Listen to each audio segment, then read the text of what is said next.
Outstanding. Thank you very much. Good morning, everyone. Thank you for joining us for this legislative wrap-up hosted by the Disability Advocacy and Policy Alliance and the Arizona Developmental Disabilities Planning Council. It's a pleasure to have you all here, and we appreciate you taking the time to hear what we have to say, to share some information about what's happened in the most recent legislative session here in Arizona, as well as some things that are happening on the federal stage that have an impact on Arizona's disability community. I'm John Meyers. I am the Executive Director for the Arizona Developmental Disabilities Planning Council, otherwise known as ADDPC or the Council. I see a lot of familiar faces on the screen, so I think most of you are probably familiar with what a council is, but just in case, I'll inform the folks who aren't. DD councils are federally designated. We are mandated within the Developmental Disabilities Assistance and Bill of Rights Act. We are part of what's known as the DD Network in partnership with the University Centers for Excellence in Developmental Disabilities and the Protection and Advocacy agencies. In our case in Arizona, the UCEDs are the Sonoran Center for Excellence in Disabilities at the University of Arizona and the Institute for Human Development at Northern Arizona University. And our Protection and Advocacy agency is Disability Rights Arizona, formerly known as the Arizona Center for Disability Law. We are one of 56 councils around the country, one in every state, one in every territory of the United States. And we have a pretty simple mandate. Our job is to do advocacy on behalf of people with intellectual and developmental disabilities, to engage in public policy, and to promote fundamentally self-determination for people with IDD and their families, to provide supports and services. We're not a service provider, but to provide assistance so that they can access the supports and services that are necessary for their lives. I want to just kind of set the stage. I want to, not do too much more introduction, but really just set the stage for where we are from a policy standpoint, from an advocacy standpoint. And some of this is going to be, if you attended our mid-session legislative update or our early session legislative update earlier this year, you'll have seen some of this information before, but it just sort of, it lets everybody know where we are. We have just finished the second year of our legislative session, or our current legislative makeup. Republicans are the controlling party in both chambers of the Arizona legislature, and their margins were 17 to 13 in the Senate, 33 to 27 in the House of Representatives. Of course, we know that although the legislature, the legislative chambers are controlled by Republicans, the governor's office is controlled by a Democrat, Governor Katie Hobbs. And so that means that no party has absolute control over what happens politically in the state of Arizona. In addition, most of the statewide elected offices, most primarily the Secretary of State and the Attorney General, are also held by Democrats, while the Superintendent of Public Instruction is held by a Republican and the State Treasurer is a Republican. So as you can see, Arizona is a divided state in terms of political parties holding key offices. In some cases, we are very unified on certain issues. As you will see as we go through this, in many cases, we are extremely disunited on some issues affecting public policy. Congress at the federal level is also divided. The Republicans control both chambers of Congress as well as the White House, but due to various changes that have taken place in Congress over the last year or so, and what took place in the 2024 election, the margins are not as wide as they might be. Even though the Republicans control the House of Representatives, their margin is very, very slim, 218 to 213. And by the way, I should mention that of that 213 Democrats, not all are Democrats. Some are independents who caucus with the Democrats, so they are counted in the Democratic vote. There are also 4 vacancies, and those resulted from a couple of deaths and a couple of resignations. And we'll talk a little bit more about that as well. What we also should note is that the popularity of the administration, of the Trump administration, by most polls, has declined in recent months. This is not to take a political stance. This is simply to say that as with any administration, as with any presidency, there are ebbs and flows to the degree of popularity of the person holding that particular office. And in the case of the Trump administration, President Trump's popularity has risen at times. It has fallen at times. It's in a bit of a valley right now due to a variety of different circumstances, some having to do with the economy, some having to do with foreign affairs, some having to do with some domestic political decisions that have been made. And that is not to say that the popularity might not rise again in the future. It is simply to say that at this point in time, most national polls are showing that that popularity has fallen quite a bit. In terms of where we are with the election that's coming up, we always have to bear in mind that 2026 is an election year, and it is a very important election year, especially here in Arizona. It is what's known as a midterm election, but for the purposes of Arizona politics, it is a very central election because not only are all Arizona legislative seats up for re-election or election, there will be a number of new members this year due to changes. There are legislators who are moving on. They are either running for statewide office or they're not running for office at all. And so there will be new people coming in to take their place. In addition to those changes that are going to take place at the legislature, and we will see a very different composition next year, all of the major statewide offices in Arizona are also up for election this year. The governor's office, Secretary of State, Attorney General, Treasurer, Superintendent of Public Instruction, lots of others. They all will be either re-elected or elected anew in 2026. So for the sake of state level politics, this is very, very important. At the federal level, it's also very important to note that all U.S. House seats are up for election every 2 years, which means all 9 of Arizona's federal House members are going to be up for re-election or for replacement this year. We do know that, for example, David Schweikert, who represents Congressional District 1 in the North Phoenix area and Paradise Valley, he is not running again for his seat because he's running for governor.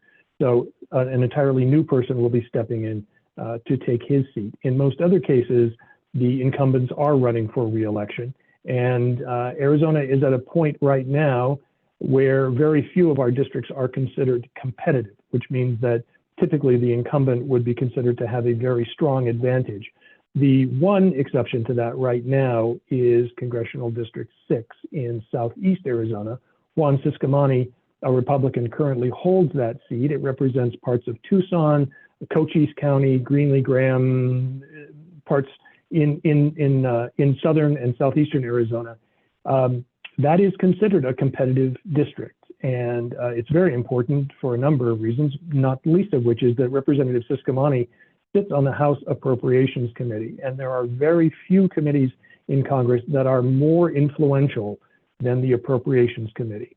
The Appropriations Committee helps determine how the federal government is going to spend money.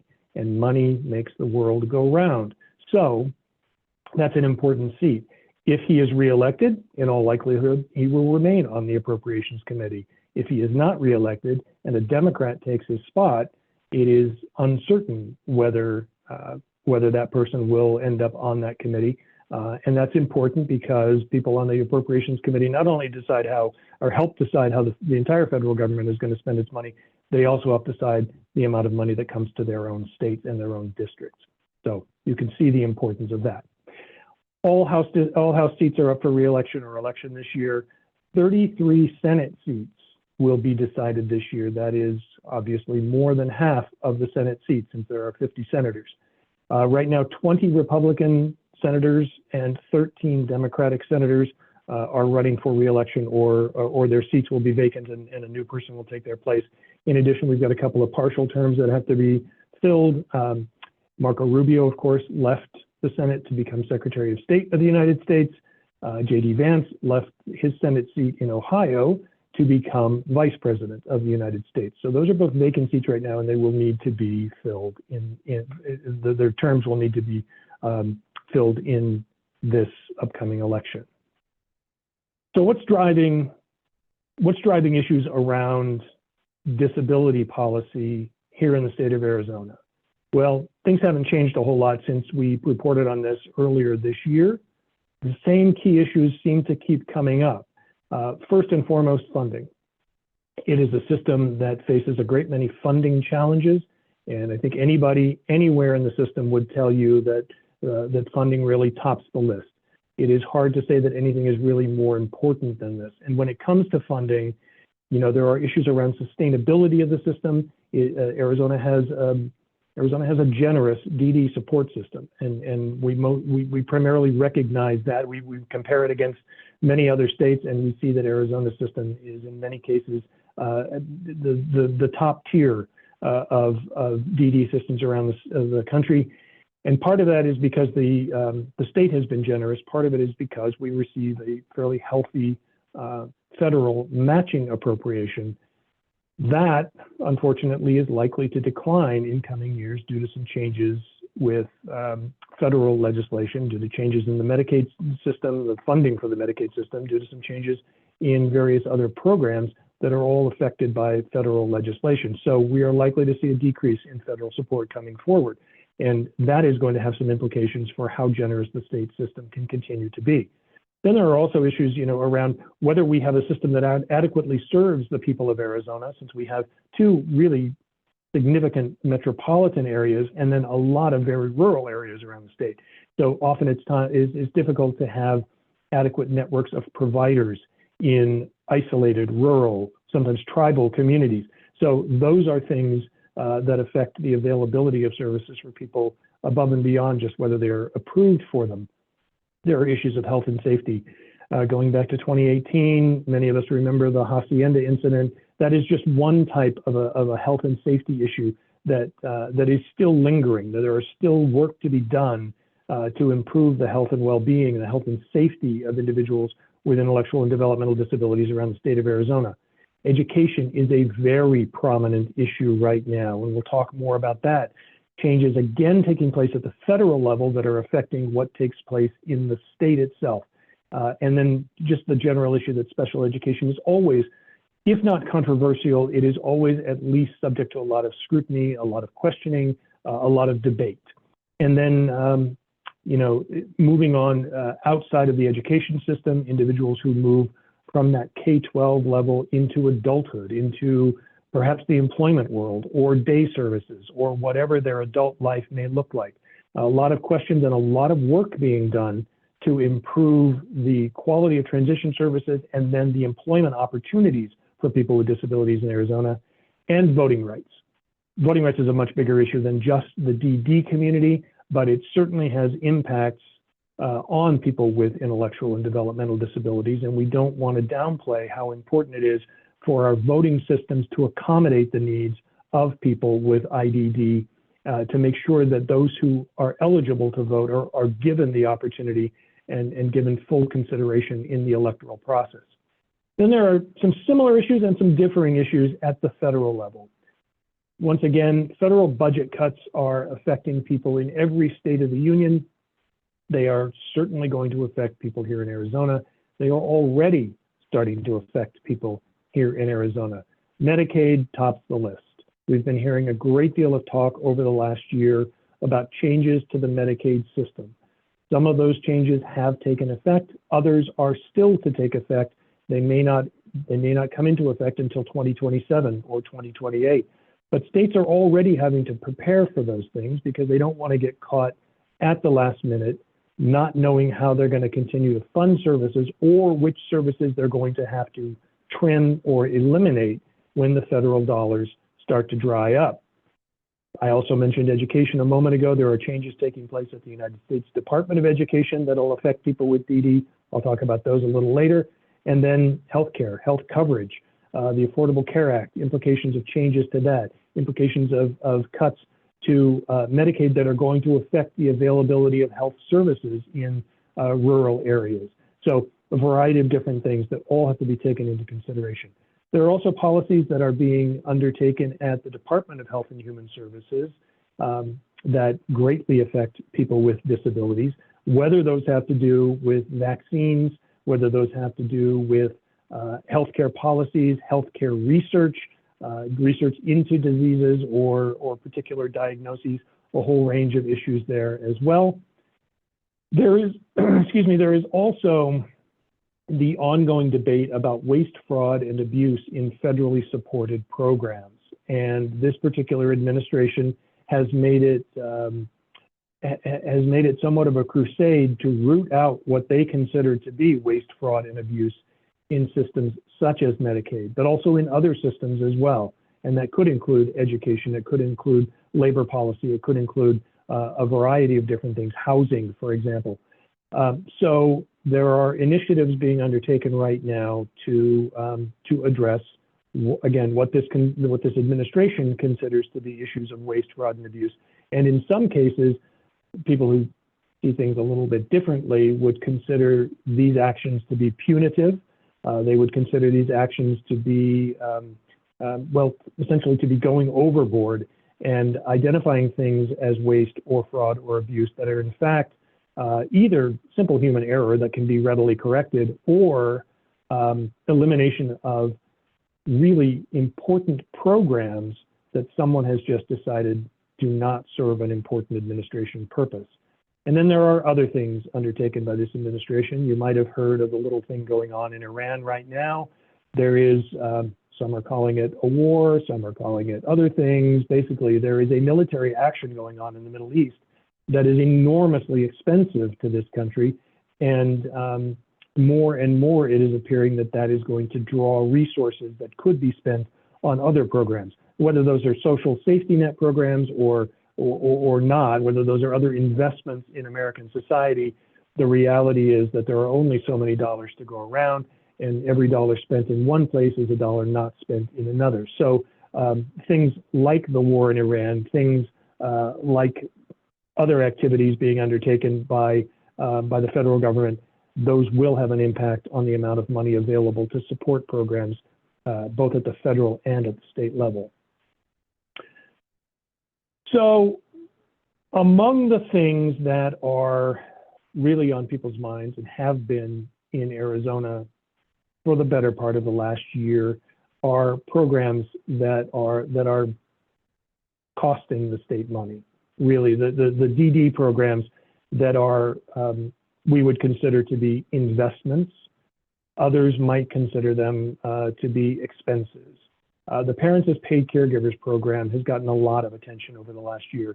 In the 2025 legislative session, it received an enormous amount of attention because it was seen as one of the greatest drivers of cost increases in the DD system. It was perceived by many as a program that had gotten out of control. And so when the legislature in 2025 again passed supplemental funding to keep the Division of Developmental Disabilities funded through that fiscal year and into the next, it specifically put some restrictions on the future of the Parents as Paid Caregivers program. And those restrictions took effect in July of 2025, and we've seen an impact from them. In fact, the costs have gone down pretty precipitously for DDD. But that wasn't the only issue. There's also caseload growth. There are just more people in Arizona requesting and being deemed eligible for DD services. So when the number of people eligible and receiving those services increase, the cost is by necessity going to go up. So in addition to that eligibility, there is also increased utilization. Utilization increases are partly a result of the Parents as Paid Caregivers program, but again, that's not the only reason. There are other reasons why utilization increased in recent years, and I'll show you some information in a few minutes that talks about when that increased utilization and the increased eligibility really started to shoot through the roof. And it was perhaps not coincidentally right about the time the COVID pandemic started. There's also the fact that inflation is a persistent issue even in the best of times. It has become an even greater issue in the last several years for various reasons. And I'm not an economist, so I can't go into a lot of detail, but the fact is that over the last 2, 3, 4 years, costs have risen at a much faster rate than they had in years prior to that. Some of that, again, has to do with the pandemic. Some of it has to do with U.S. economic policy, but the long and short of it is it's just a reality that things are more expensive, and wages have had to go up partly to accommodate inflation, but also because in Arizona we passed a minimum wage bill several years ago that indexes the minimum wage to inflation, and every year on January 1st, the minimum wage rises in Arizona. So costs are simply going up.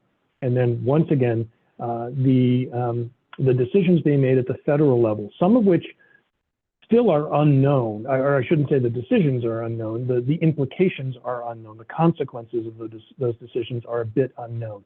Some we can predict with some certainty, some we will just have to wait to see what the overall outcome is going to be.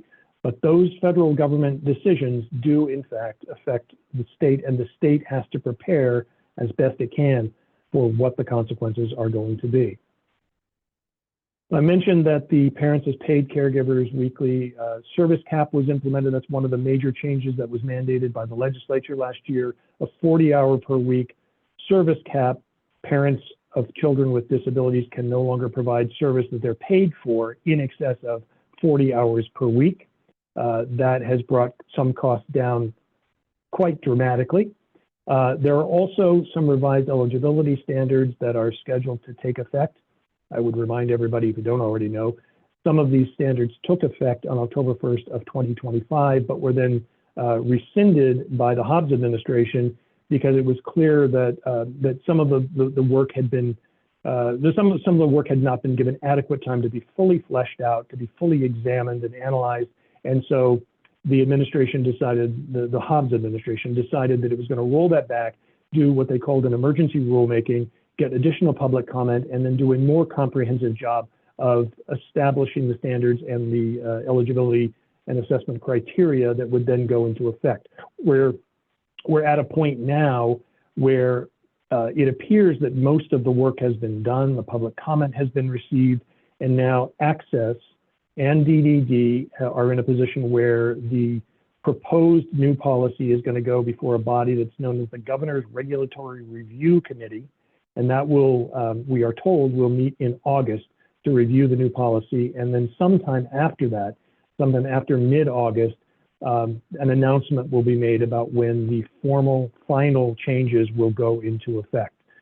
As of last week, Access representatives that I spoke to could not give an exact date for when that was going to happen. They just know it's not going to happen until the GERC, the Regulatory Review Committee, has a chance to meet in August. Similarly, some changes are being made to the way applied behavioral analysis, I think that's supposed to be behavioral analysis, but I'm not entirely certain, ABA, to the way ABA is provided in the state of Arizona. ABA is another rapidly growing cost for both the DD system and the Medicaid system as a whole. In fact, the Medicaid system, the non-DDD Medicaid system, pays much more for ABA than DDD members receive. It is a behavioral health therapy. It is provided to a great many people who are not DDD members, not all tax members, but overall it is costing the state far more now than it did even a few years ago. And so the state is trying to put some cost controls in place to remedy that. And then we have to bear in mind that almost all of the changes that we're talking about, especially when it comes to the HCBS needs tool, the HNT, or the ABA changes, are overwhelmingly going to affect the 0 to 17 age range and the caregivers who provide for people in that age range. So the pediatric population is going to see the biggest change in the eligibility for service, the assessment of service hours, and the availability of ABA. Again, at this point, it is impossible to know exactly what that's all going to look like when the final rules and the final policies roll out, but it is fair to say, and I think Access and DDD have both been quite honest about this, quite a few people are likely to see some changes. They're likely to see some reductions in what's available to them. And that is perhaps just a reflection of the reality that that there are only so many dollars to go around, and we have to use those dollars, as a state, we have to use those dollars as wisely as possible. Now, certainly There are many ways to look at this, and not everyone's going to agree with that particular point of view. That seems, though, to be the argument that is coming from our policymakers within the state of Arizona. And it doesn't mean that it's the last word necessarily. I would remind folks that with the HNT, for example, there is what they're calling an extraordinary care review, or ECR process. So if if families receive a particular assessment and they disagree with it, they can apply for an ECR, and that's basically an appeal process to see if in fact something was not counted as heavily as it should, something was not taken into consideration.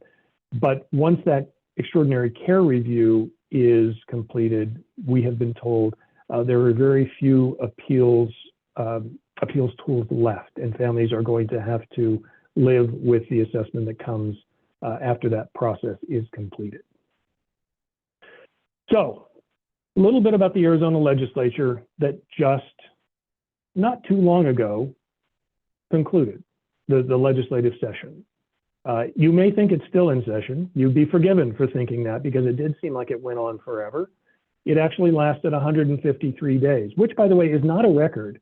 The longest session in Arizona history is 204 days. So this didn't even come close to that record. It just felt like it.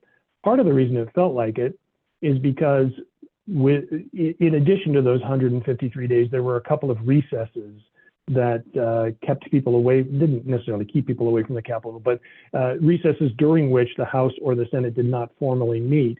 And part of the work that was being done was budget negotiations during those times, but senators and representatives were not actually voting on bills. The committees were not meeting. They were basically home doing their full-time jobs. And then they were brought back. Their recesses ended. They came back. They did some business, and in some cases they recessed again. So it was a little bit of a funky legislative session, but the overall work days were only 153. They got a lot done, or at least they introduced a lot of bills during that 153 days. 2,030 bills, resolutions, or memorials were introduced in 2026. That is the largest number that I can recall. Now, I might be wrong about this, but I think that is the largest number of bills, memorials, and resolutions ever introduced in an Arizona legislative session.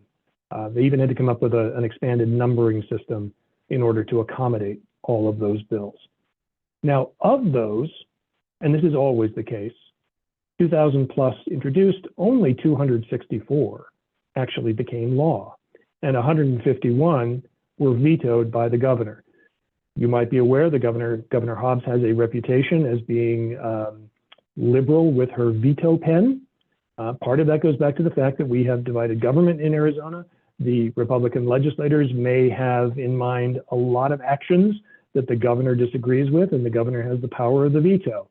Now, if the legislature as a whole wanted to override that veto, that is within their power. But in this case, given the narrow margins, given the fact that there was no appetite for that or no appetite among Democrats to side with Republicans on any of those bills that were vetoed, none of them were overridden. But that gives you a sense of where we were this legislative session. But that's not all. Many Republicans this year decided that they were tired of providing the governor with bills that they knew she was going to veto, so they wanted to go around her and go directly to the voters. So as a result, when you come to the polls or when you receive your ballot for the November election, you're going to see a much longer ballot than you might typically see. That is because the legislators have the power to send things directly to the people by the ballot process, and that is what they did this year. There are approximately 10 statewide referrals. They're called referrals. In some cases, they're called propositions if they are brought by the people to the ballot. But there are approximately 10 different issues that are going to be decided by voters that the legislature has specifically asked to have on the ballot. And those include changes to some voting laws and the ability of certain people to vote, or the requirements in order to register to vote, types of ID that are required, proof of citizenship that is required, that kind of thing. There's also a referral that is going to be on the ballot that would prohibit the use of photo enforcement systems in Arizona. If you've ever been caught by a speeding camera, traffic camera, you know that it can be very frustrating. You also know that you probably were exceeding the speed limit if you got one of those tickets, but there are legislators who believe that no city or town in Arizona should be using those, and that the state of Arizona should not be using those cameras. So there will be a referral related to that. There is also some opposition within the majority party in the legislature to certain activities that are being undertaken by teachers unions and by librarians in the state of Arizona. So there is a referral related to how school districts can use state allocated money for educational purposes. In particular, one of the referrals would require that at least 60% of state appropriations be used for in-class instruction. There was a proposal earlier in the session that librarians not be able to use state appropriations to be members of the librarians associations that represent them or that help provide professional development for them. There is also a referral related to the activities of teachers unions in Arizona, such as the Arizona Education Association.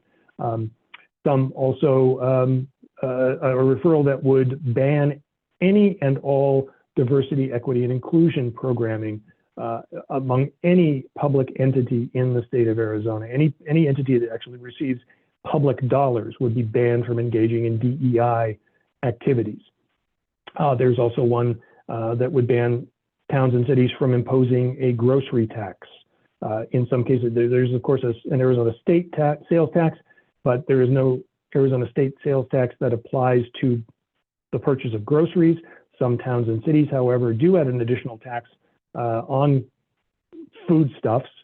This would ban them from doing that.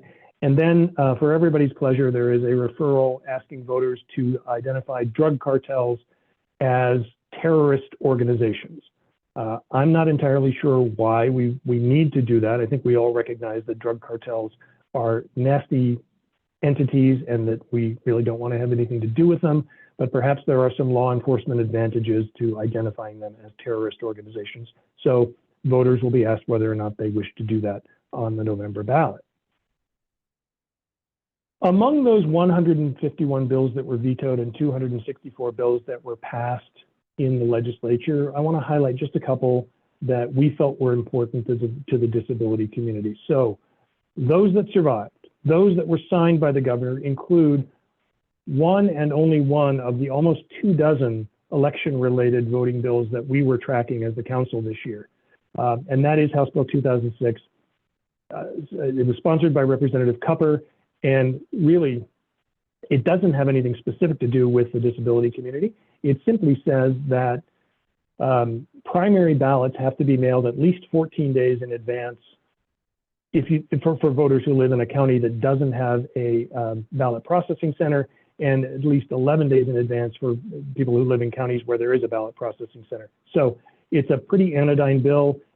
It's important. It certainly addresses the need to make sure people get their primary ballots well enough in advance so that they can fill them out and mail them back, but doesn't really affect the disability community all that much. We just have an interest in making sure, as I said earlier, that people who are eligible to vote and who have disabilities are given that right and that they are not prevented by any number of different barriers from doing so. This bill will help somewhat in that area. Around education, there were a couple of very good bills that were introduced and ultimately passed on to the governor. One that provided some accommodations regarding the testing windows for statewide assessments on students in the K-12 public education system. This is a bill that would allow for better service to students with disabilities. Similarly, Representative Bliss introduced a bill that would add some reporting requirements to the Department of Education that would provide us a better picture of how services are being provided to students with disabilities and what the outcomes of their educational process will be. So we think a very important bill, again, providing greater transparency, providing greater accountability to the education systems in Arizona. And then Representative Gress introduced a bill that we think is incredibly important to provide greater access to special education services for students with disabilities who live in areas where either they live in isolated areas or rural areas where the special education resources are not as readily available to them. So this would require school districts and school entities to collaborate in the interest of the student to do a better job of making sure that they can access the special education resources that are going to matter to them and help them have better outcomes. Among the health and safety issues, I mentioned earlier that the issues around abuse and neglect, sexual violence against people with disabilities, those remain very important issues for the disability community. And so we were following a number of bills this year that related to the health and safety of people with disabilities. You can see a whole list here. I would point out one that we are very pleased to have seen pass, and that is House Bill 2673, relates to the mental health services or mental illness services that are provided to individuals who are incarcerated in Arizona. Provides for better diagnosis, better treatment while they're in that carceral setting. Many people in the ID community have coexisting mental health diagnoses. So we think, clearly there is some portion of this prisoner population that not only has mental health challenges, but probably has some form of an intellectual or developmental disability as well. This will assist them in getting the support they need. There is a bill, Senate Bill 1092, that's a little controversial. On the face of it, it's an improvement in helping to make sure that individuals who commit really heinous crimes against children are not allowed to receive probation earlier than their sentence would allow. It makes sure that they stay behind bars for as long as possible and can't harm children in the future. However, if you dig a little deeper, you see that there are some crimes within the category described in this bill that could be prejudicial against individuals with disabilities, could prevent people with IDD, for example, who unknowingly view child pornography or some other website that again classifies as a crime against children. Really, I say innocently. I don't mean innocently. I don't mean that in the wrong way, but people who potentially view something without knowing what it is, but who could then be held accountable for it, and their diagnosis, their disability, not being taken into consideration. So this is one that is receiving some scrutiny from disability advocates, and it is one that is likely, I would think, to be revisited in the future and potentially clarified, potentially see some technical correction on it in a subsequent session. There is also another bill that Representative Warner introduced that would expand some of the requirements for duty to report on the part of certain government workers who witness or have suspicion of abuse or neglect against vulnerable individuals. An improvement in the system, a continuing improvement. We're seeing incremental progress around health and safety issues as we go through various legislative sessions, and this is just another step on that road. We are not clearly to a point where the system is perfect yet, but we are, as I said, seeing incremental improvements, and that is an encouraging thing to see. A couple of things that are probably going to benefit individuals with disabilities, a property tax exemption for individuals with disabilities that was passed. Representative Carter introduced this, the governor signed it. It's potentially a cost savings for those who own property. And we know that many individuals with disabilities have limited resources, and so this could help them better utilize those limited assets. One that's very encouraging for us around technology and the use of technology, assistive or enabling technology by people with disabilities, is a bill that establishes a technology-first study committee in Arizona. I would point out, again, not to be partisan, but I would point out this is one of the few bills sponsored by a Democrat that ultimately got enough support to pass both chambers of the legislature and receive the governor's signature. Representative Connolly brought this bill forward.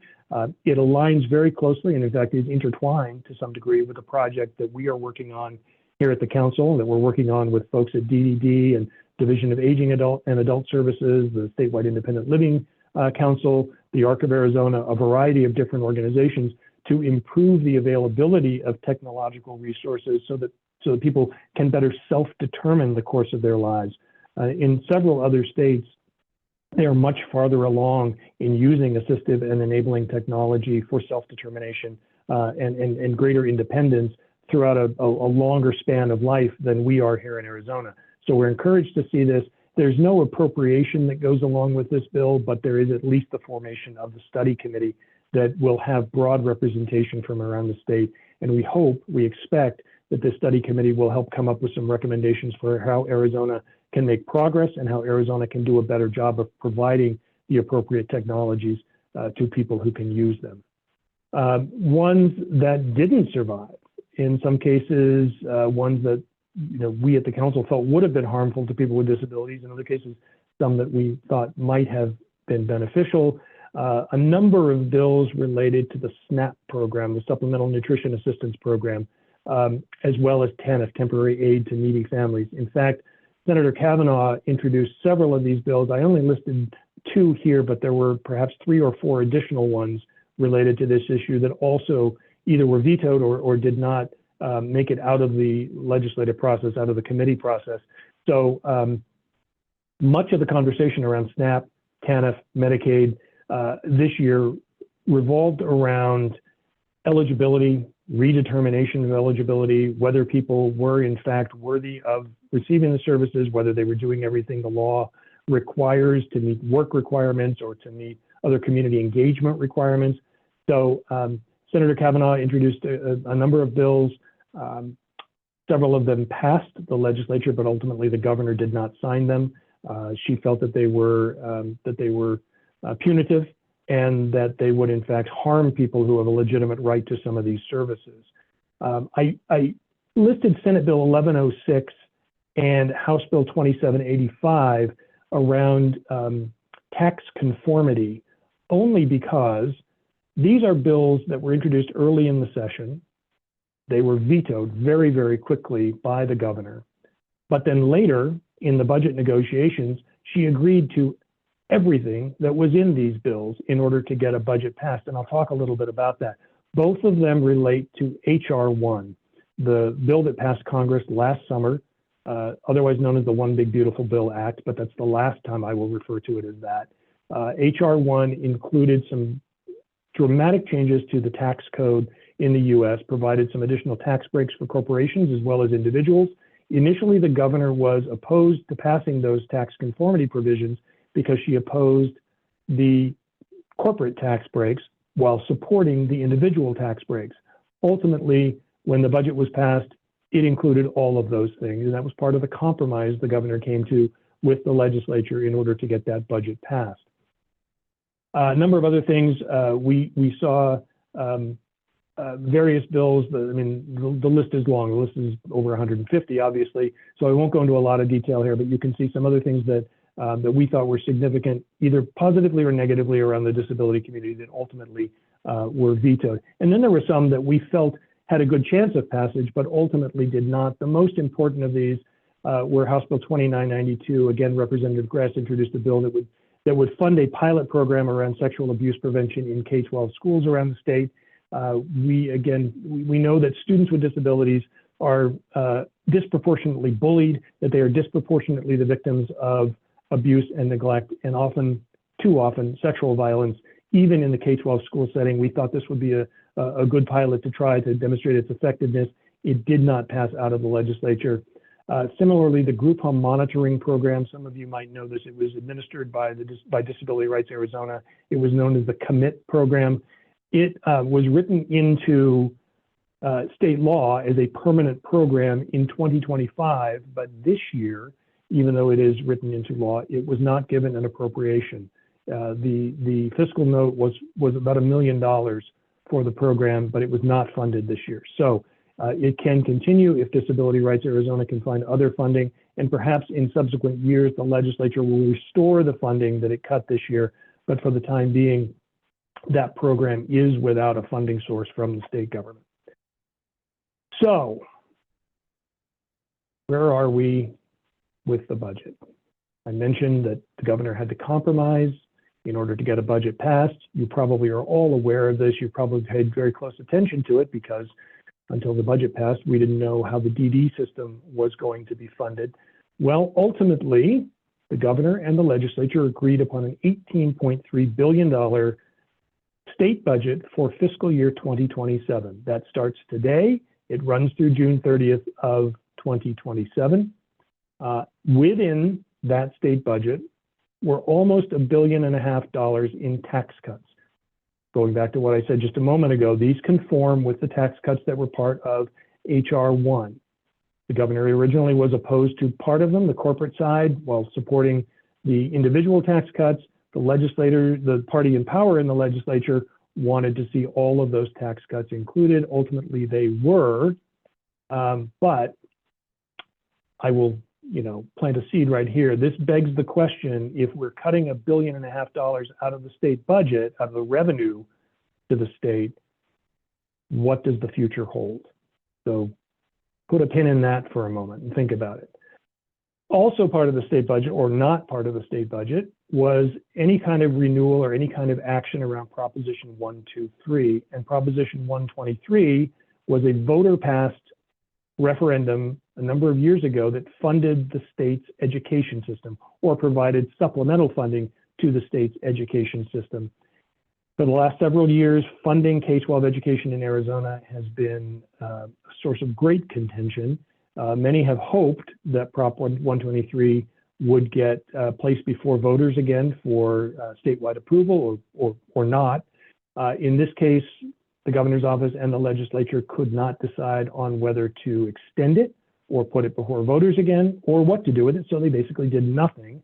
And the roughly $300 million that it represents was somehow found in the general fund. But bear in mind, again, that's $300 million from the general fund that could have come from the sale of state lands, which is how Prop 123 was constructed, or could have come from other revenue sources that now is not available to spend on other programs for the state. So as long as the Prop 123 can keep getting kicked down the road, the money to support K-12 education is going to have to come out of the general fund and not out of the sale of state lands or another form of revenue.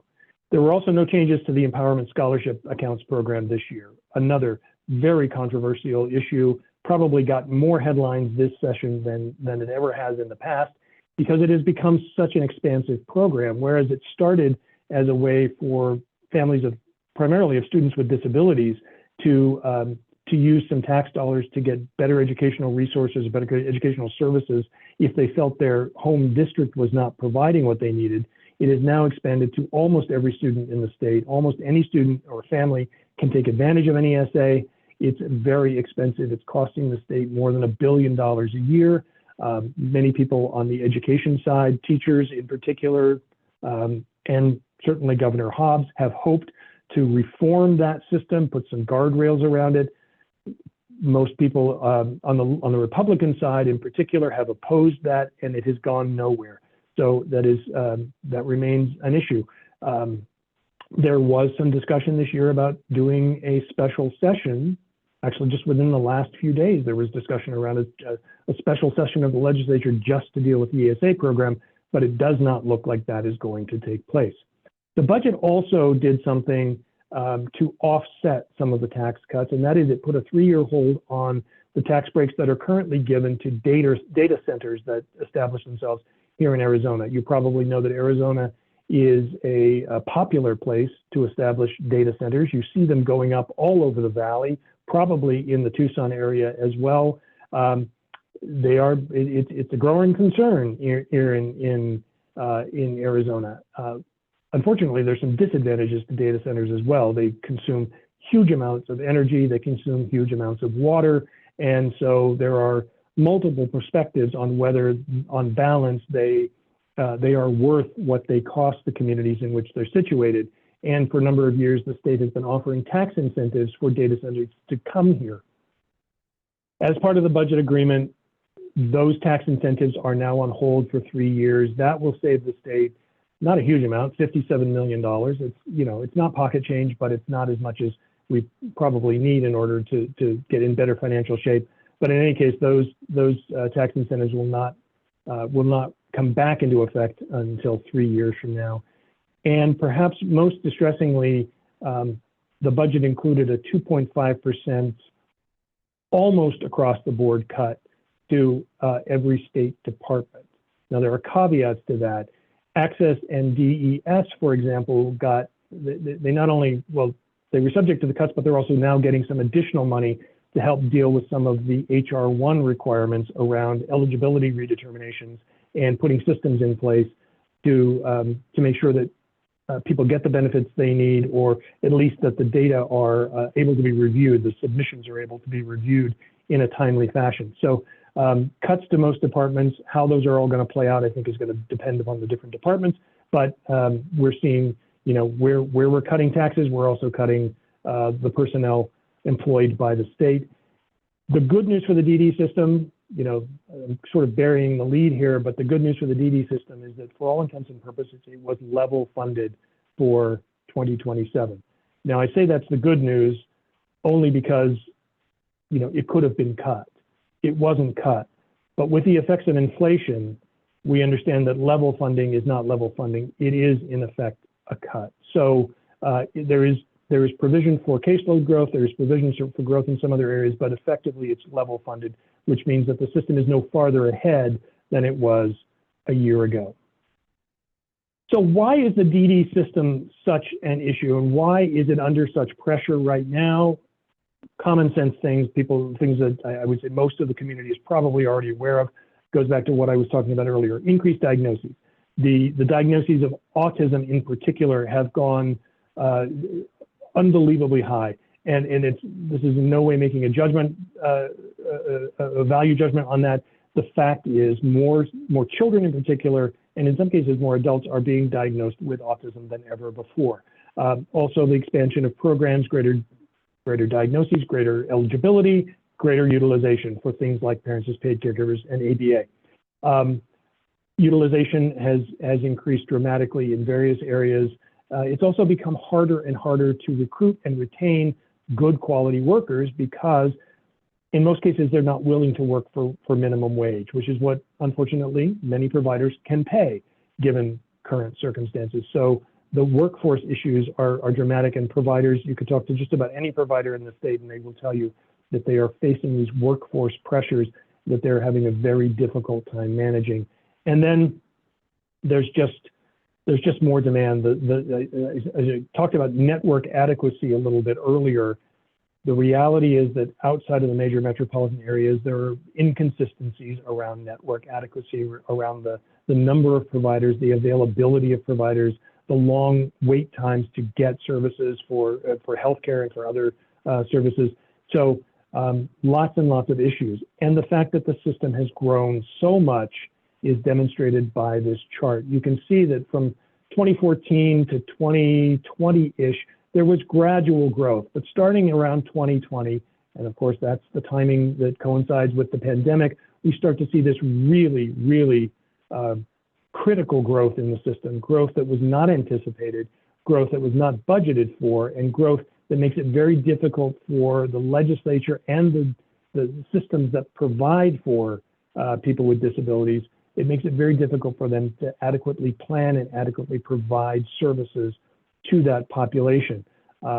Projections, DDD, Access, the legislature, they all did the best they could with projections, but those projections were somewhat off the mark because the numbers grew in ways they couldn't have anticipated. We are now to a point where almost 70,000 individuals are being served by the DD service system in Arizona.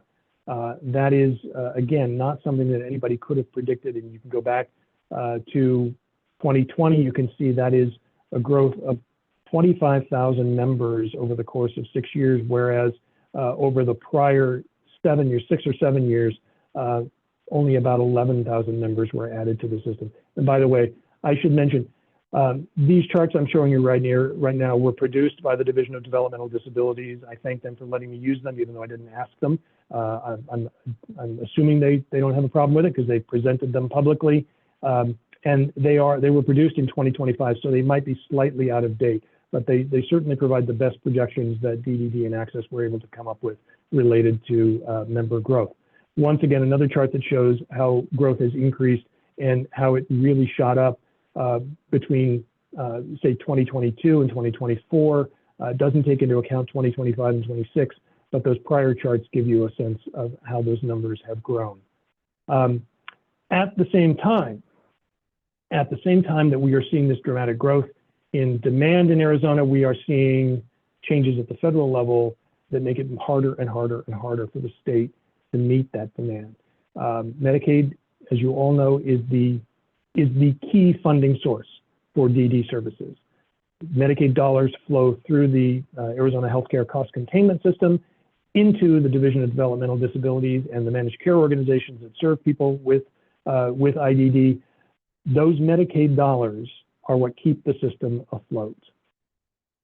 Now, Medicaid is a cost-sharing program, so state dollars have to be added to that mix as well. I don't want to diminish the importance of state dollars, but without the federal dollars, there would be no way that we could even come close to meeting the need in Arizona. And we're dealing with all of these changes in economic policy, in taxation, in funding at both the federal and state level. So it's making it harder and harder for the state. We are trying to accommodate. As I mentioned before, there are changes taking place to policies and processes and the availability of services, but so many things remain unknown. And those include how much growth we're going to see in demand in the state, plus how much money is going to be available in the future, largely dependent upon state tax revenues, largely dependent upon what the federal government is willing to do, and whether the cuts made as part of H.R. 1 hold when a new Congress comes into office in January of next year. Politics plays a role in everything, just as money plays a role in everything. We have an election this fall. Every member of the House, every office, or every seat in the House is up for election. If the party in power changes, if Republicans no longer control the House and or the Senate, there could be an attempt to reverse the H.R. 1 tax cuts and the H.R. 1 funding cuts. We don't know. That is one of those areas of uncertainty. We don't know what the future looks like for economic growth in Arizona. That's an area of uncertainty. Lots and lots and lots of uncertainty. Many, many other considerations that need to be taken into account. So this gives you a sense now of where we stand with regard to the federal money that's coming into Arizona. In 2022, for every dollar, for every 30 cents, let's say, the state of Arizona was spending on Medicaid services, it was receiving 70 cents from the federal government. That has changed to the point now where we are only receiving 65 cents for every 35 cents we spend. This is called the FMAP, or the Federal Medical Assistance Percentage. And it is all dependent upon a variety of factors, including the poverty rate in the state, among other things. Arizona has become a less poor state in recent years, and so as a result, it has been deemed less needy of federal funding. If you look at states like California, California is basically at a 50-50 ratio right now. We still receive more than that, but California is considered to be, California and a few other states are considered to be wealthier states, and so they receive the smallest FMAP available. It never goes below 50%. But ours has been decreasing for a number of years, and it may continue to decrease if Arizona's economic growth continues as it has over the last few years. That means that more state dollars are going to be necessary in order to draw down those federal dollars. It means it's going to become more expensive for the state to provide these services. Now, among the things happening on the federal scene, apart from all of these H.R. 1 impacts and changes to Medicaid, are things like renewed interest in promoting sub-minimum wage. Sub-minimum wage employment is something that councils like ours and many other disability advocates have typically opposed in recent years. We've looked for ways to move beyond sub-minimum wage so that individuals with disabilities can earn a competitive wage in an integrated employment setting. But there have been some moves lately to reinvigorate sub-minimum wage for people with disabilities. Healthcare, of course, will never go away. The issues around healthcare, we don't have a universal healthcare system in the United States. I heard somebody mention the other day that of all of the teams in the World Cup's on a lot of people's minds right now. Of every nation in the World Cup right now, the United States is the only one that doesn't have a universal healthcare system. Interesting fact, interesting bit of trivia.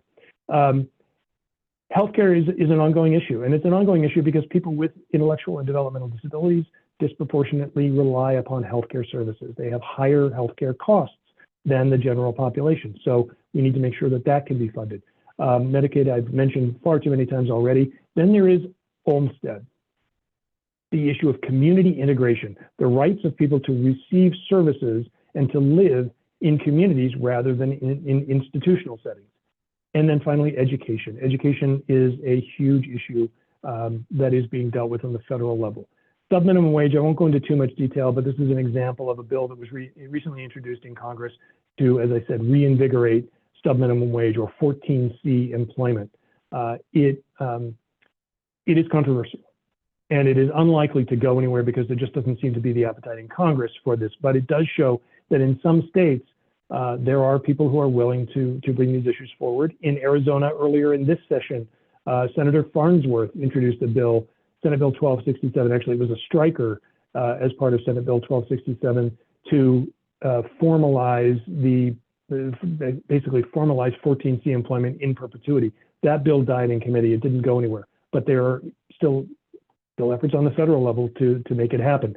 The Affordable Care Act, I have talked ad nauseum, I think, about the Affordable Care Act, and most people are familiar with the fact that the subsidies, the enhanced subsidies expired earlier this year. The plans are more expensive. Fewer people are buying the plans. What that means is more people are uninsured in America right now than was the case, has ever been the case since the Affordable Care Act went into effect. That's a dangerous thing. It means that there will be more unreimbursed care provided by emergency departments, and it means that more people will go without care. Medicaid, again, talked way too much about it. You all know that Access is our Medicaid agency and that Medicaid funds our DD services here in Arizona. Again, the various threats that HR 1 poses to Medicaid, if they can't somehow be mitigated, you know, lots of people are going to continue to lose health care. Our national debt is going to increase.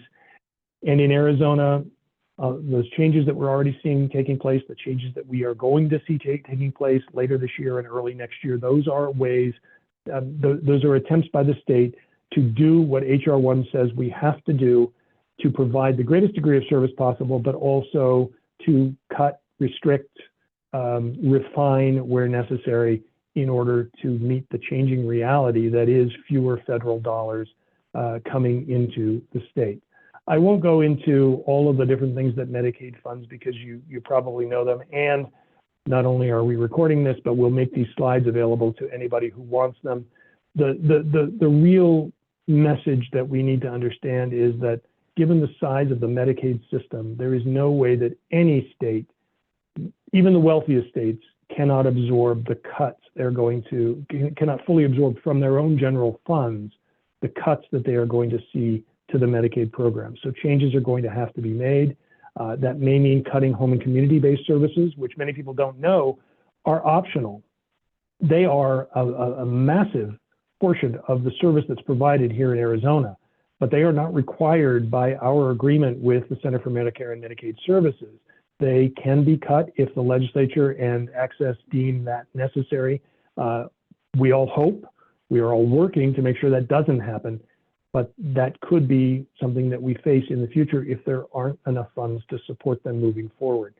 So we are seeing changes taking place in Arizona, and we are seeing changes taking place in other states around the country. And it is why we have to stay diligent. We have to stay on top of what's being proposed federally and at the state level to make sure that we are advocating for the greatest possible for the greatest possible services for this community, given the resources that are available. We also need to bear in mind that certain work requirements are going to take effect starting on January 1st next year. Now, we've been told that these work requirements are not going to affect anybody who's part of the Arizona long-term care system. They are not going to affect the vast majority of people who have disabilities. But we still need to be really vigilant about this. We need to make sure that we are apprised of any changes that come down from the federal government and any reinterpretations of the rule by the federal government. And I say that in particular because the states recently received a directive from CMS around Medicaid work requirements that was in fact more stringent and less flexible than was originally anticipated, and would likely jeopardize the eligibility for Medicaid services for people who otherwise were considered to be accepted from that.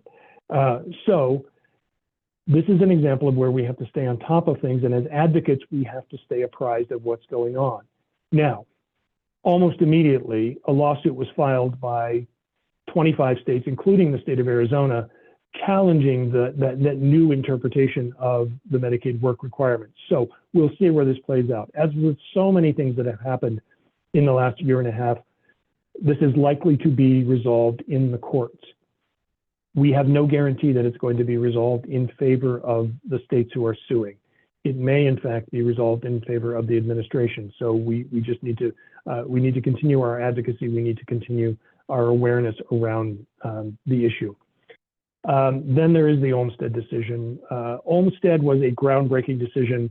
We know that for the last 27 years, states have been moving in the direction of greater and greater community integration, greater community inclusion for people with disabilities, lowering the rates of institutionalization for people with IDD in particular, because of Olmstead. And just a week and a half ago, the Department of Justice, the U.S. Department of Justice, issued an opinion that said, in fact, Olmstead doesn't mean what you think Olmstead means. It doesn't require states to provide services in the community. They can provide services in institutions if they wish to. So this is just an opinion. This is not the law. This does not reinterpret, well, it does reinterpret what current understanding of the law says, but it doesn't rewrite the law around community integration. But it could affect the way federal departments utilize, support services based upon this DOJ interpretation. This is another thing that may ultimately end up in the courts, may ultimately have some impact on our society. What it shows, I think from the advocacy standpoint, what it shows is that we are, in some cases, moving in reverse. We are reverting to attitudes toward the disability community. We are reverting towards services for the disability community that went out of fashion almost 30 years ago, or at least that we started to remedy almost 30 years ago. If we move backward on things like Olmstead, we are going to see greater and greater rates of institutionalization around the country, which in fact doesn't make sense because institutionalization is a more expensive and more restrictive form of care for people with disabilities. For most of society, it is considered to be unacceptable. But if the Department of Justice has its way and if states start to move back in the direction of institutionalization, it's going to see more and more people with disabilities lose their rights and lose their ability to self-determine the course of their lives. So that is one that we have to keep a very close eye on. Now, there's been a lot of media attention to this, not only here in Arizona. Obviously, this has received national media attention. Some of it has been quite vocal in support of people with disabilities and quite critical of the administration for issuing this opinion. I'll leave it to you to form your own opinion. But as I said, on the part of the disability advocacy community, it's pretty clear that we see Olmstead as foundational to the way services are provided today and the way they need to be provided in the future.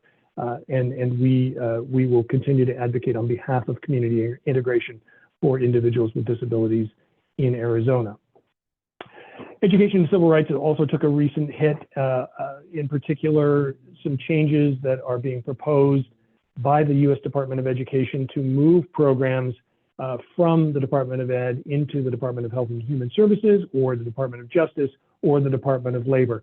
You may recall back to when the Trump administration came back into power in 2025, they were very clear that one of their goals was to dismantle the Department of Education.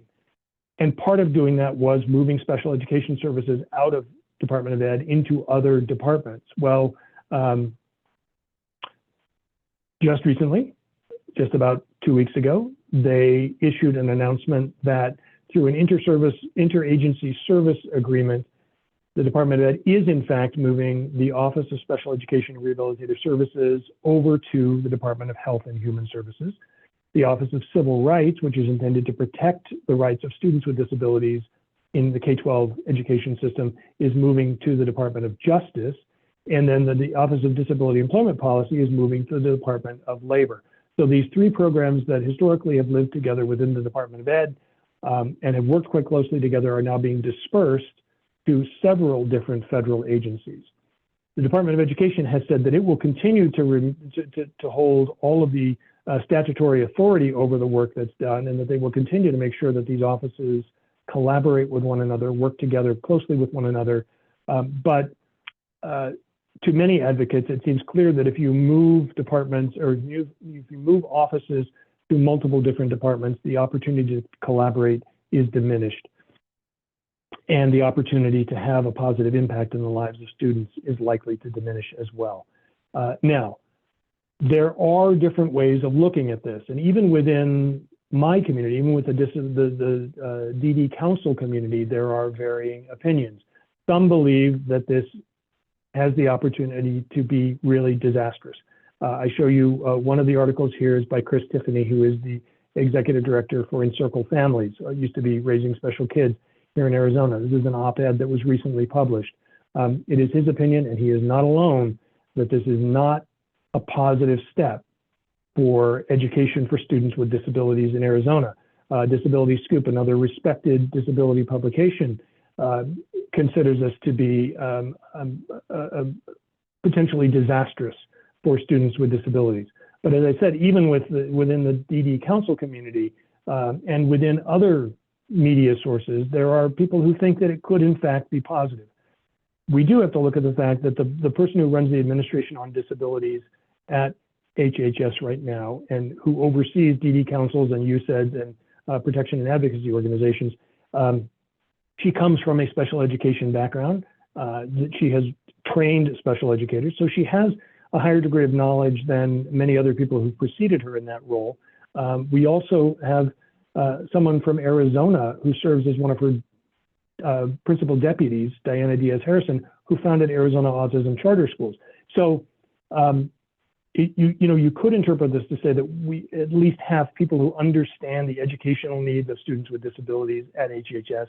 You could interpret it to say that, it really is breaking up a system that has worked fairly well and has protected students, at least to some degree, for a number of years. Lots of ways to look at it. Congress does have the right to act on this if they choose to. It's uncertain whether they will. We will have to just sort of wait and see. We encourage people to advocate as they see fit, one way or the other. Certainly, we always encourage disability advocates to make their voices heard. So if you have feelings about this, feel free to contact your members of Congress and let them know what you believe. Arizona itself, separate and apart from the issues that are taking place at the federal level, Arizona still has its own problems. I've talked some about ESA, the contention around ESAs, the contention around Proposition 123, funding for the K-12 service system in particular, and just various issues that continue to make headlines in the state. I mentioned that there was a possibility of an ESA special session or an ESA focused special session. Representative Andy Biggs, who is now running for governor of Arizona, he was trying to broker a special session just within the last couple of days. That effort fell apart. So there is likely not to be a special session around ESAs. Now, I don't say never because, strange things could happen. But the reality is it isn't likely to happen this year. And that means that issues around fully funding the education system in Arizona are likely not to be addressed until the next legislative session, if then. Finally, I want to close with just a couple of thoughts, and I apologize for taking so long, but I want to close with a couple of thoughts around what this means for the communities we serve. We realize all of these things that are happening, some good things have happened, some positive things have taken place that support people with disabilities and have helped to promote greater safety and health for individuals in the IDD community, better education supports, better community supports. Arizona is still a leader. We still have perhaps the best system in the nation. For whatever flaws it may have, it is generally regarded the best system in the nation for providing services to the IDD community. But the uncertainty that has resulted from things that are happening at the federal level and at the state level takes a toll. We're seeing all of these different impacts, stricter interpretations of the regulations that are coming out, reductions or limitations on the services that are provided, and more of these things likely to come in the near future. We have a waiver renewal. If you're not familiar with our waiver, it's our agreement with the Center for Medicare and Medicaid Services to provide services in a certain way We have to apply for renewal of that waiver in September of this year, or by October 1st of this year. Access has to submit that application. You know, our waiver is different than almost any other state in the nation. We provide services in a different way. And it is possible that under the current administration, CMS may look unfavorably on us continuing to provide services that way.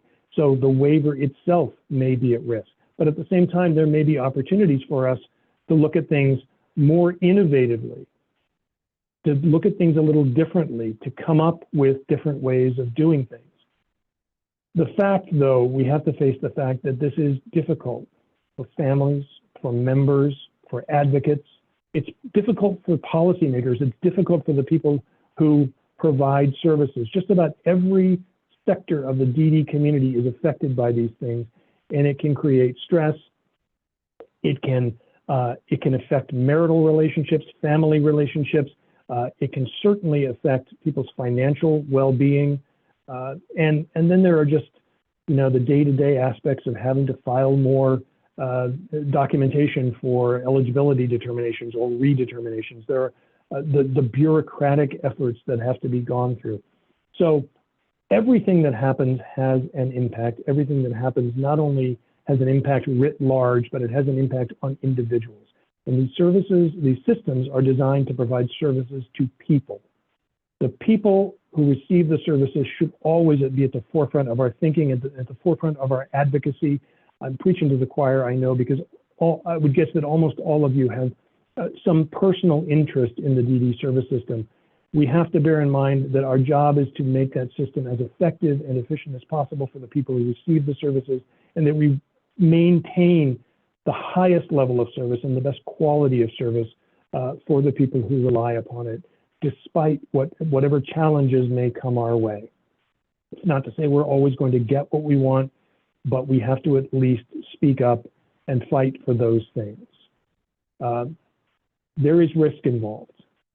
There are those who believe that, you know, especially with respect to our waiver service, that we can't maintain services as generously as we have. Now, I don't know that for a fact. I know that there are absolutely dangers, and we have to be cognizant of this. We have to understand our current system and what our current system would become. But as I said a moment ago, if we are innovative, if we are creative, if we work collaboratively, we can figure out ways to continue service to the greatest possible degree, and if things are lost, potentially to restore those things as we move forward, as, you know, political winds change, as the attitudes of our policymakers change. If we lose things now, we may have an opportunity to restore them in the future. We can't give up hope, and we can't give up on the efforts that we put forward. So always, forever, I will encourage you to engage in advocacy, to speak to your state legislators, to speak to other policymakers here in the state, to speak to our federal officials, whether at their district offices or at their offices in Washington, D.C. If you can't get to them, get to their staff. Make your voice heard. It matters. And if there's anything that we at the council can do to support your efforts, if there's anything that we at DAPA, the Disability Advocacy and Policy Alliance, can do to support your efforts, please do not hesitate to call upon us. We are in your corner. We, like you, have a vested interest in this system. We are, in fact, at a pivotal moment, but we have to do everything we can to protect what we have and to continue expanding services where possible to meet the growing needs of our state. So I won't bore you with what our policy priorities are. I think I've probably made that clear. But once again, if you have any questions now or in the future, we are here to respond to you. Thank you very much for participating. And I think we have a few minutes left if we want to ask questions. I would open the floor.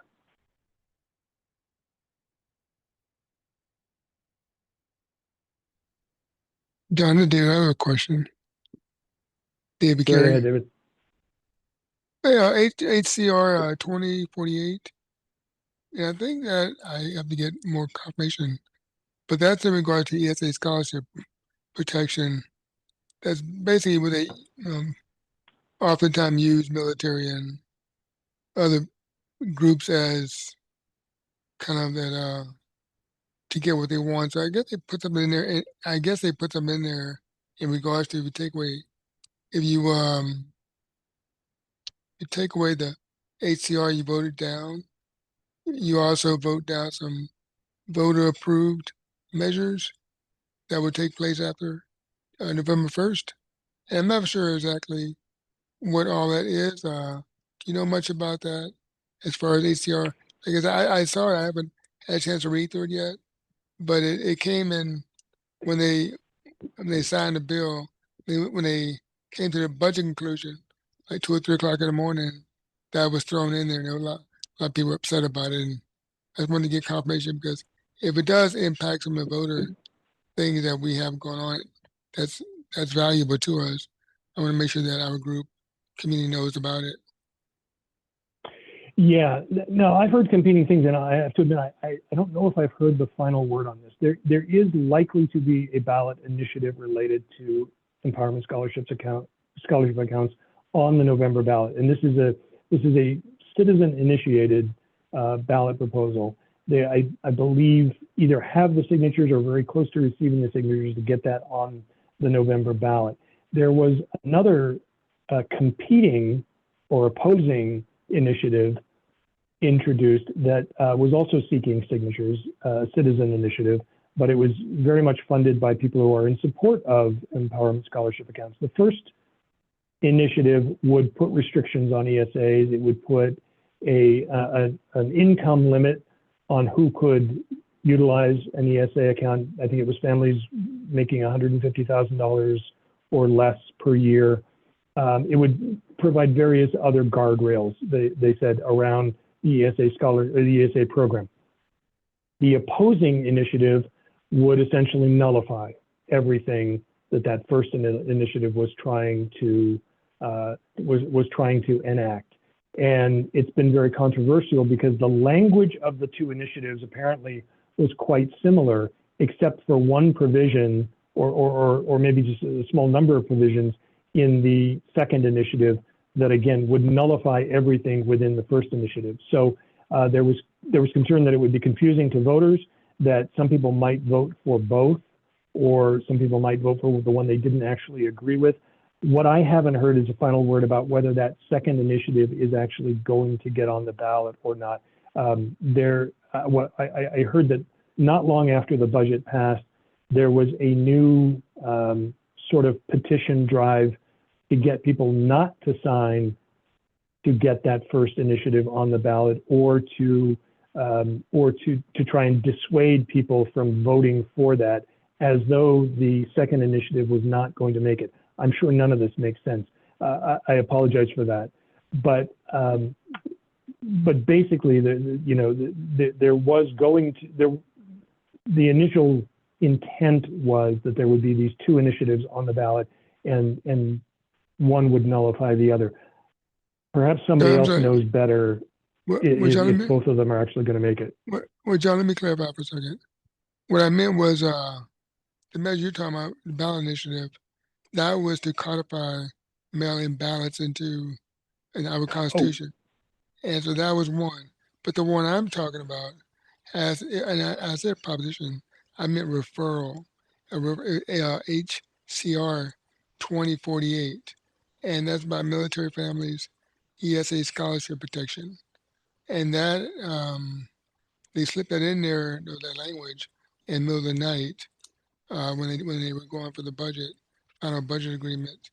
And it's something, there's something in there that has to do with it would avoid any state, if this bill went down, I think may also uh, bring down some voter approved measures that would take place after November 1st. And so I just want to know, didn't know if you knew more about HCR 2048. I have to apologize, David. I do not. Based on, Emily. Emily, please go right ahead. Yeah, hi, John, and hi, David. Um, Emily Raymond. I work with Goodman Schwartz Public Affairs, and we represent the Arizona Association of Providers for People with Disabilities. So that's why I'm on this call, but I do know what you're referencing, David.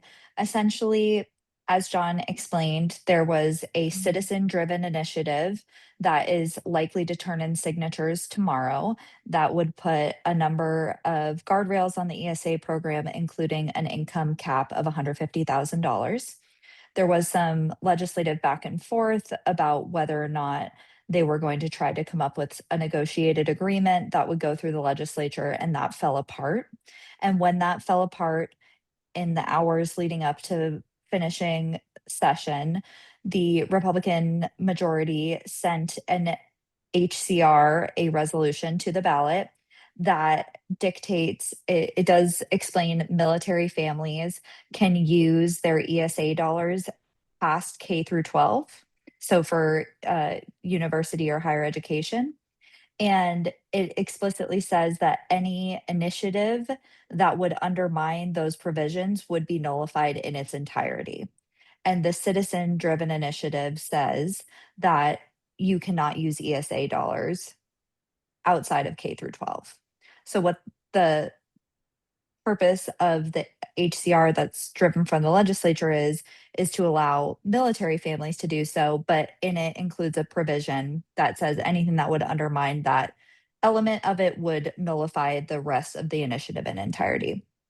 So the school of thought is that if both of these things are on the ballot and they both pass, that the military families HCR would nullify the other one in its entirety. There is some court proceedings happening challenging that provision, that it goes outside of the scope of single subject. And so that will play out. But I hope that answers your question, David. Yes, it does. Thank you very much. I appreciate that.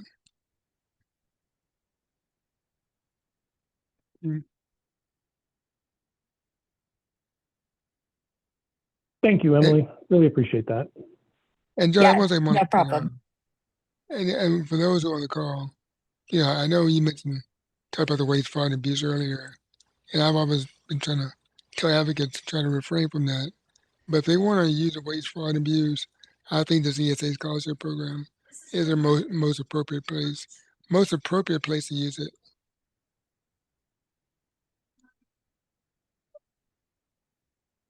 Okay. It's my opinion. All right. Thank you, David. Any other questions I can answer? Or any other questions I can have Emily answer?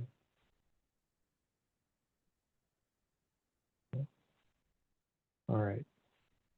Well, once again, I want to thank you. By the way, I should have said this at the beginning. I want to extend a special note of gratitude to the Disability Advocacy and Policy Alliance and Vitalist Foundation for supporting our ASL interpreters today. The funding was provided by those entities, and we are extremely grateful for that and grateful for our interpreters who have joined us for this session. Please don't hesitate to be in touch with us. If you'd like more information about DAPA or about ADDPC, we are always happy to provide that. And we hope, oh, there we go. There's a link in the box to our DAPA Facebook page. And we look forward to advocating alongside you for years to come. Thanks very much for joining us today. Thanks, John. Thank you, John. Yeah, thanks.